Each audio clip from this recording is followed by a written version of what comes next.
Well, she got a daddy's car and she cruised to a hamburger stand out. She forgot all about the library like she told her. And with the radio blasting, Bush music, stuff she came out. And she'll have fun, another day to the well, you knew all along that your dad was getting wise to you now. And since he took the set of keys, you've been thinking that your fun is all through now. But you can come along with me, cause we've got a lot of things to do now. And we'll have fun, till the daddy took the TV away. Now the daddy took the TV away. Fun, now the daddy took the TV away.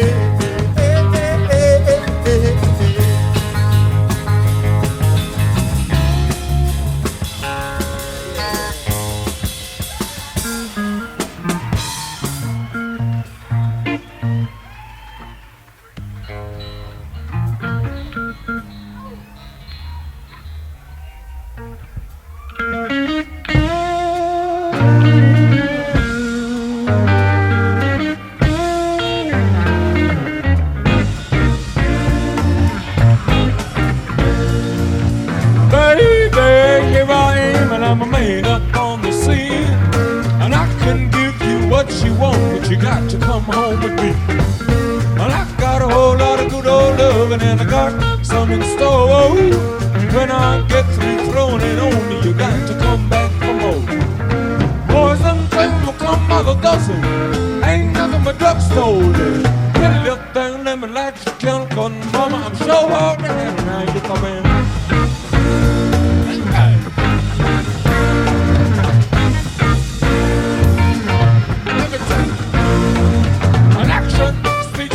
Words, and I'm a man with a great experience. I know you got you another man, but I can love you better than him. Take my hand and don't be afraid, I'm gonna prove every word I say. I've advertised the love for free, so when you place your head with me, boys and things will come by the dozen, ain't nothing but drugstore. Pretty little thing, let me light your candle, 'cause mama, I'm sure hard to handle. Yes, I am.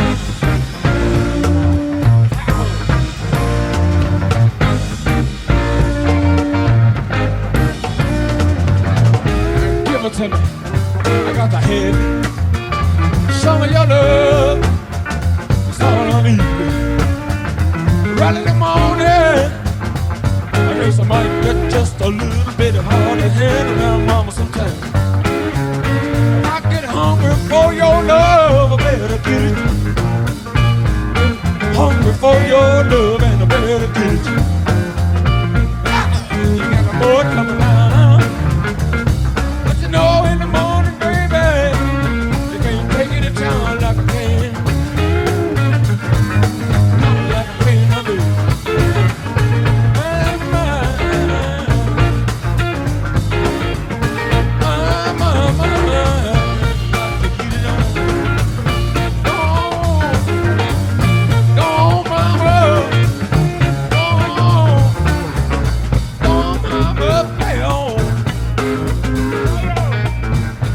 Chapter 1, Bill's Story. War fever ran high in the New England town to which we new young officers from Plattsburgh were assigned, and we were flattered when the first citizens took us to their homes, making us feel heroic. Here was love, applause, war, moments sublime with intervals hilarious. I was part of life at last, and in the midst of the excitement, I discovered liquor. I forgot the strong mornings and the prejudices of my people concerning drink. In time, we sailed for over there. I was very lonely and again turned to alcohol. We landed in England. I visited Winchester Cathedral. Much moved, I wandered outside. My attention was caught by a doggerel on an old tombstone. Here lies a Hampshire grenadier who caught his death drinking cold small beer. A good soldier is ne'er forgot, whether he dieth by musket or by pot. Ominous warning, which I failed to heed. 22 and a veteran of foreign wars, I went home at last. I fancied myself a leader, for had not the men of my battery given me a special token of appreciation? My talent for leadership, I imagined, would place me at the head of vast enterprises, which I would manage with the utmost assurance. I took a night law course and obtained employment as investigator for a surety company. The drive for success was on. I had proved to the world I was important. My work took me about Wall Street, and little by little I became interested in the market. Many people lost money, but some became very rich. Why not I? I studied economics and business as well as law. Potential alcoholic that I was, I nearly failed my law course. At one of the finals, I was too drunk to think or write. Though my drinking was not yet continuous, it disturbed my wife.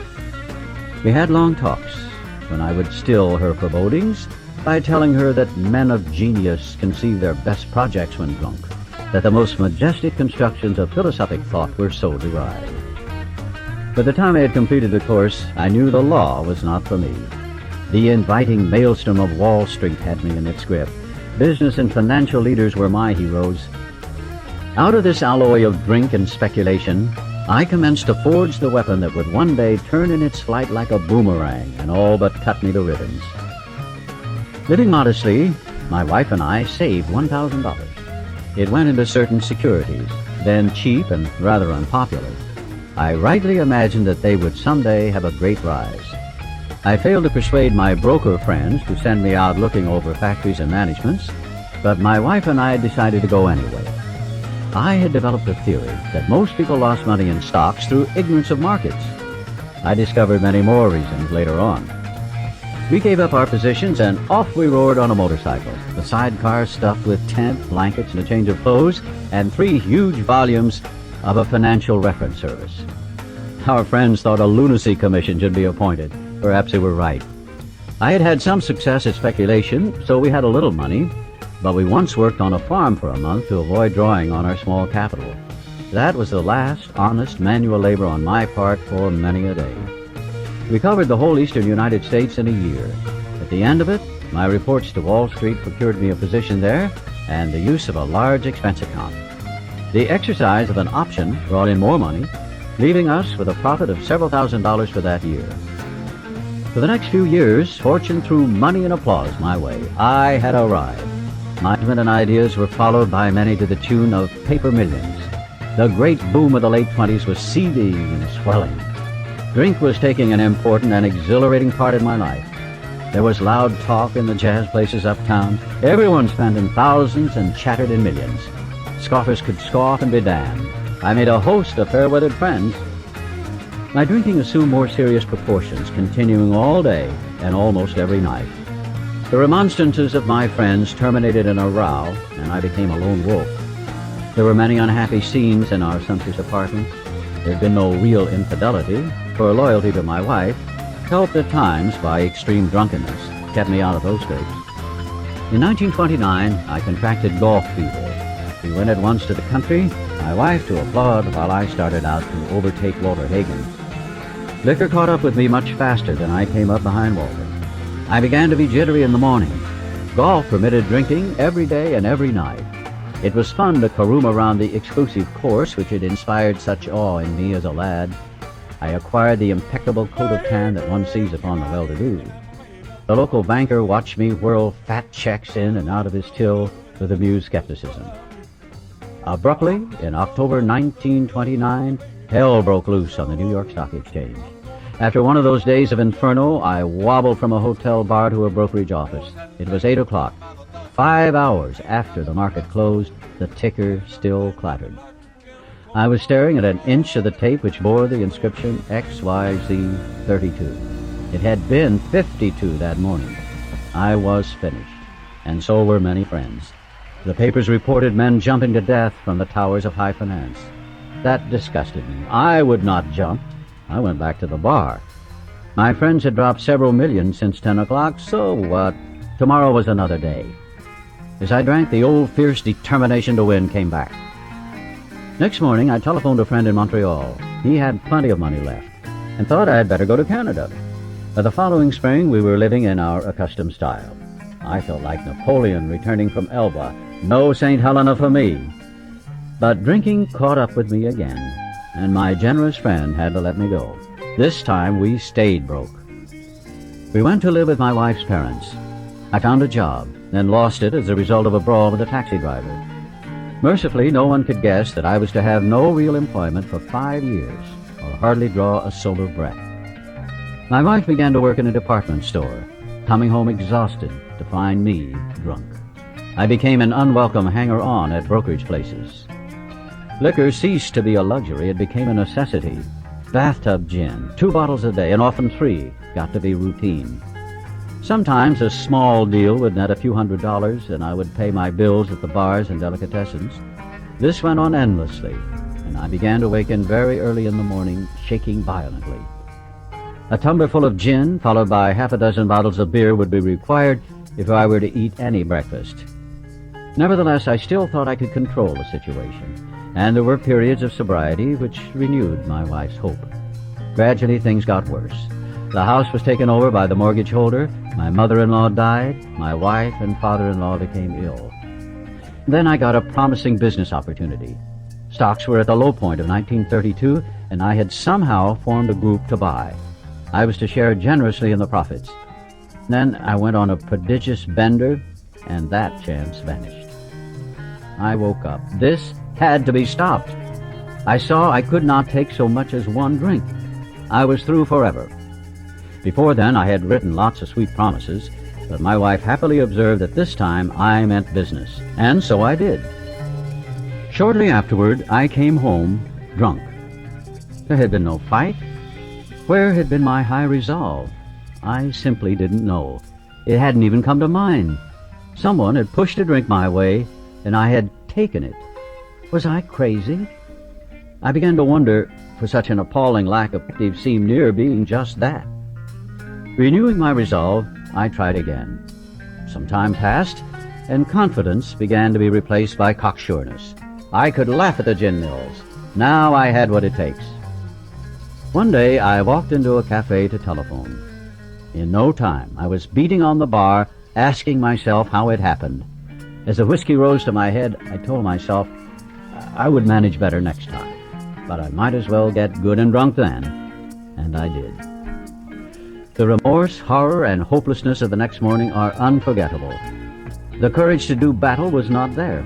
My brain raced uncontrollably, and there was a terrible sense of impending calamity. I hardly dared cross the street, lest I collapse and be run down by an early morning truck, for it was scarcely daylight. An all-night place supplied me with a dozen glasses of ale. My writhing nerves were stilled at last. The morning paper told me the market had gone to hell again. Well, so had I. The market would recover, but I wouldn't. That was a hard thought. Should I kill myself? No, not now. Then a mental fog settled down. Gin would fix that. So, 2 bottles and oblivion. The mind and body are marvelous mechanisms, for mine endured this agony 2 more years. Sometimes I stole from my wife's slender purse when the morning terror and madness were on me. Again, I swayed dizzily before an open window or the medicine cabinet where there was poison, cursing myself for a weakling. There were flights from city to country and back as my wife and I sought escape. Then came the night when the physical and mental torture was so hellish I feared I would burst through my window, sash and all. Somehow I managed to drag my mattress to a lower floor, lest I suddenly leap. A doctor came with a heavy sedative. Next day found me drinking both gin and sedative. This combination soon landed me on the rocks, and people feared for my sanity. So did I. Little or nothing in drinking, and I was 40 pounds underweight. My brother-in-law is a physician, and through his kindness and that of my mother, I was placed in a nationally known hospital for the mental and physical rehabilitation of alcoholics. Under the so-called belladonna treatment, my brain cleared. Hydrotherapy and mild exercise helped much. Best of all, I met a kind doctor who explained that though certainly selfish and foolish, I had been seriously ill, bodily and mentally. It relieved me somewhat to learn that in alcoholics, the will is amazingly weakened when it comes to combating liquor, though it often remains strong in other respects. My incredible behavior in the face of a desperate desire to stop was explained. Understanding myself now, I fared forth in high hope. For 3 or 4 months, the goose hung high. I went to town regularly and even made a little money. Surely this was the answer, self-knowledge. But it was not. For the frightful day came when I drank once more. The curve of my declining moral and bodily health fell off like a ski jump. After a time, I returned to the hospital. This was the finish, the curtain, it seemed to me. My weary and despairing wife was informed that it would all end with heart failure during delirium treatments, or I would develop a wet brain, perhaps within a year. She would soon have to give me over to the undertaker or the asylum. They did not need to tell me. I knew and almost welcomed the idea. It was a devastating blow to my pride.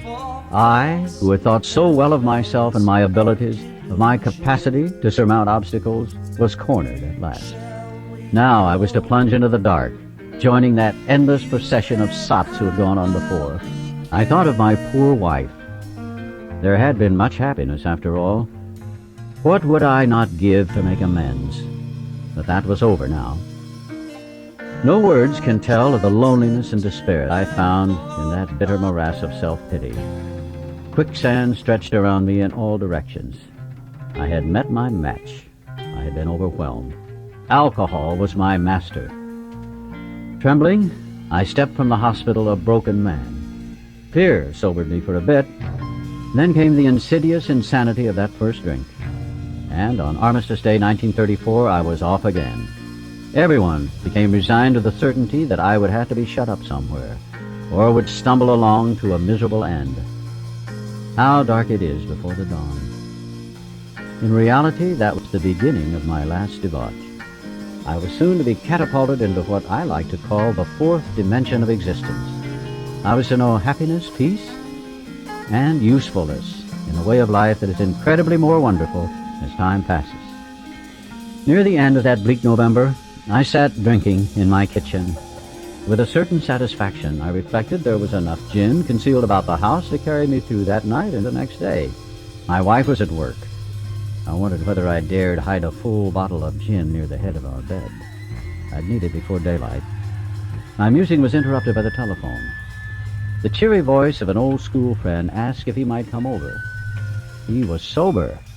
It was years since I could remember his coming to New York in that condition. I was amazed. Rumor had it that he'd been committed for alcoholic insanity. I wondered how he'd escaped. Of course he would have dinner, and then I could drink openly with him. Unmindful of his welfare, I thought only of recapturing the spirit of other days. There was that time we had chartered an airplane to complete a jag. His coming was an oasis in this dreary desert of futility. The very thing, an oasis. Drinkers are like that. The door opened, and he stood there, fresh-skinned and glowing. There was something about his eyes. He was inexplicably different. What had happened? I pushed a drink across the table. He refused it. Disappointed, but curious, I wondered what had got into the fellow. He wasn't himself. "Come, what's all this about?" I queried. He looked straight at me. Simply, but smilingly, he said, "I've got religion." I was aghast. So that was it. Last summer, an alcoholic crackpot. Now I suspected a little cracked about religion. He had that starry-eyed look. Yes, the old boy was on fire all right. But, bless his heart, let him rant. Besides, my gin would last longer than his preaching. But he did know ranting. In a matter-of-fact way, he told how 2 men had appeared in court, persuading the judge to suspend his commitment. They had told of a simple religious idea and a practical program of action. That was 2 months ago, and the result was self-evident. It worked. He had come to pass his experience along to me, if I cared to have it. I was shocked, but interested. Certainly I was interested. I had to be, for I was hopeless. He talked for hours. Childhood memories rose before me. I could almost hear the sound of the preacher's voice as I sat on still Sundays way over there on the hillside. There was that proffered temperance pledge I never signed, my grandfather's good-natured contempt of some church folk and their doings, his insistence that the spheres really had their music, but his denial of the preacher's right to tell him how he must listen, his fearlessness as he spoke of these things just before he died. These recollections welled up from the past and made me swallow hard. That wartime day in old Winchester Cathedral came back again. I had always believed in a power greater than myself. I had often pondered these things. I was not an atheist. Few people really are, but that means blind faith in the strange proposition that this universe originated in a cipher and aimlessly rushes nowhere. My intellectual heroes, the chemists, the astronomers, even the evolutionists, suggested vast laws and forces at work. Despite contrary indications, I had little doubt that a mighty purpose and rhythm underlay all. How could there be so much of precise and immutable law and no intelligence? I simply had to believe in a spirit of the universe, who knew neither time nor limitation. But that was as far as I had gone. With ministers and the world's religions, I parted right there. When they talked of a God personal to me, who was love, superhuman strength and direction, I became irritated, and my mind snapped shut against such a theory. To Christ I conceded the certainty of a great man, not too closely followed by those who claimed him. His moral teaching, most excellent. For myself, I had adopted those parts which seemed convenient and not too difficult. The rest I disregarded. The wars which had been fought, the burnings and chicanery that religious dispute had facilitated made me sick. I honestly doubted whether on balance the religions of mankind had done any good. Judging from what I had seen in Europe and since, the power of God in human affairs was negligible. The brotherhood of man, a grim jest. If there was a devil, he seemed the boss universal, and he certainly had me. But my friend sat before me, and he made the point-blank declaration that God had done for him what he could not do for himself. His human will had failed. Doctors had pronounced him incurable. Society was about to lock him up. Like myself, he had admitted complete defeat. Then he had, in effect, been raised from the dead, suddenly taken from the scrap heap to a level of life better than the best he had ever known. Had this power originated in him? Obviously it had not. There had been no more power in him than there was in me at that minute, and this was none at all. That floored me. It began to look as though religious people were right after all. Here was something at work in a human heart which had done the impossible. My ideas about miracles were drastically revised right then. Never mind the musty past. Here sat a miracle, directly across the kitchen table. He shouted great tidings. I saw that my friend was much more than inwardly reorganized. He was on a different footing. His roots grasped a new soil. Despite the living example of my friend, there remained in me the vestiges of my old prejudice. The word God still aroused a certain antipathy.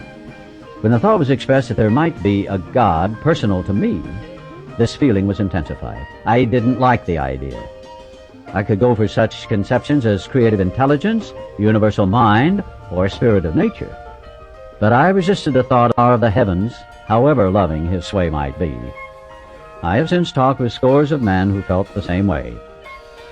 My friend suggested what then seemed a novel idea. He said, "Why don't you choose your own conception of God?" That statement hit me hard. It melted the icy intellectual mountain in whose shadow I had lived and shivered many years. I stood in the sunlight at last. It was only a matter of being willing to believe in a power greater than myself. Nothing more was required of me to make my beginning. I saw that growth could start from that point. Upon a foundation of complete willingness, I might build what I saw in my friend. Would I have it? Of course I would.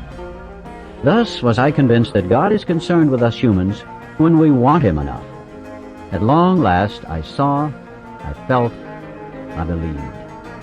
Scales of pride and prejudice fell from my eyes, and a new world came into view. The real significance of my experience in the cathedral burst upon me. For a brief moment I had needed and wanted God. There had been an humble willingness to have him with me, and he came. But soon the sense of his presence had been blotted out by worldly clamors, mostly those within myself.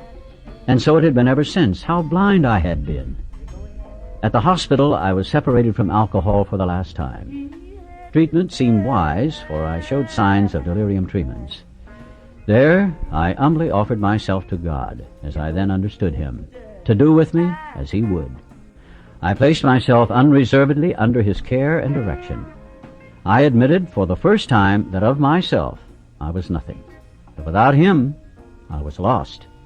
I ruthlessly faced my sins and became willing to have my newfound friend take them away, root and branch. I have not had a drink since. My schoolmate visited me, and I fully acquainted him with my problems and deficiencies. We made a list of people I had hurt or toward whom I felt resentment. I expressed my entire willingness to approach these individuals, admitting my wrong. Never was I to be critical of them. I was to right all such matters to the utmost of my ability. I was to test my thinking by the new God consciousness within. Common sense would thus become uncommon sense. I was to sit quietly when in doubt, asking only for direction and strength to meet my problems as he would have me. Never was I to pray for myself, except as my requests bore on my usefulness to others. Then only might I expect to receive. But that would be in great measure. My friend promised when these things were done, I would enter upon a new relationship with my Creator, that I would have the elements of a way of living which answered all my problems. Belief in the power of God, plus enough willingness, honesty, and humility to establish and maintain the new order of things were the essential requirements. Simple, but not easy. A price had to be paid. It meant destruction of self-centeredness. I must turn in all things to the Father of light, who presides over us all. These were revolutionary and drastic proposals. But the moment I fully accepted them, the effect was electric. There was a sense of victory, followed by such a peace and serenity as I had never known. There was utter confidence. I felt lifted up, as though the great clean wind of a mountaintop blew through and through. God comes to most men gradually, but his impact on me was sudden and profound. For a moment I was alarmed, and called my friend the doctor to ask if I were still sane. He listened in wonder as I talked. Finally, he shook his head, saying, "Something has happened to you I don't understand. But you'd better hang on to it. Anything is better than the way you were." The good doctor now sees many men who have such experiences. He knows that they are real. While I lay in the hospital, the thought came that there were thousands of hopeless alcoholics who might be glad to have what had been so freely given me. Perhaps I could help some of them. They, in turn, might work with others. My friend had emphasized the absolute necessity of demonstrating these principles in all my affairs. Particularly, it was imperative to work with others as he had worked with me. Faith without works was dead, he said, and how appallingly true for the alcoholic. For if an alcoholic failed to perfect and enlarge his spiritual life through work and self-sacrifice for others, he could not survive the certain trials and low spots ahead. If he did not work, he would surely drink again, and if he drank, he would surely die. Then faith would be dead indeed. With us, it is just like that. My wife and I abandoned ourselves with enthusiasm to the idea of helping other alcoholics to a solution of their problems. It was fortunate, for my old business associates remained skeptical for a year and a half, during which I found little work. I was not too well at the time, and was plagued by waves of self-pity and resentment. This sometimes nearly drove me back to drink. But I soon found that when all other measures failed, work with another alcoholic would save the day. Many times I have gone to my old hospital in despair. On talking to a man there, I would be amazingly lifted up and set on my feet. It is a design for living that works in rough going. We commenced to make many fast friends, and a fellowship has grown up among us, of which it is a wonderful thing to feel a part. The joy of living we really have, even under pressure and difficulty. I have seen hundreds of families set their feet in the path that really goes somewhere. I have seen the most impossible domestic situation righted, feuds and bitterness of all sorts wiped out. I have seen men come out of asylums and resume a vital place in the lives of their families and communities. Business and professional men have regained their standing. There is scarcely any form of trouble and misery which has not been overcome among us. In one western city and its environs, there are 1,000 of us and our families. We meet frequently so that newcomers may find the fellowship they seek. At informal gatherings, one may often see from 50 to 200 persons. We are growing in numbers and power. An alcoholic in his cups is an unlovely creature. Our struggles with them are variously strenuous, comic, and tragic. One poor chap committed suicide in my home. He could not or would not see our way of life. There is, however, a vast amount of fun about it all. I suppose some would be shocked at our seeming worldliness and levity, but just underneath there is deadly earnestness. Faith has to work 24 hours a day in and through us, or we perish. Most of us feel we need look no further for utopia. We have it with us right here and now. Each day, my friend's simple talk in our kitchen multiplies itself in the widening circle of peace on earth and goodwill to men. Bill W., co-founder of AA, died January 24, 1971. A footnote here informs that AA is now composed in 1978 of more than 30,000 groups.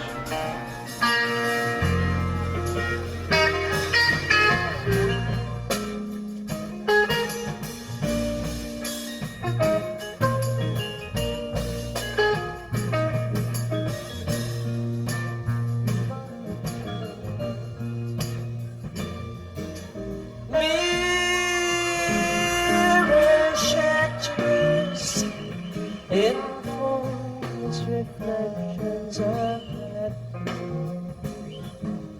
glass hands opening in ice, petal flowers revolving, lady in velvet recedes in the nights of good night. Shall we go, you and I, while we can?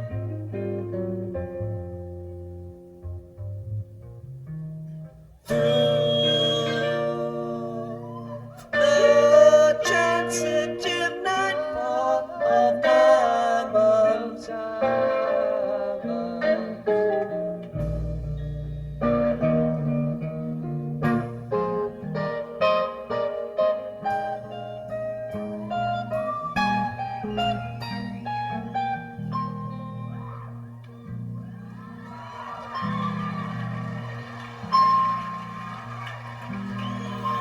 Dear brothers, lay down and take your rest. I want you to lay your head upon your Savior's breast.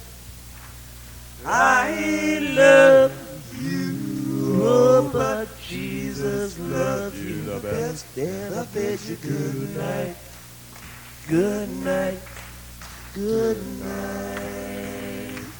And I bid you good night, good night, good night.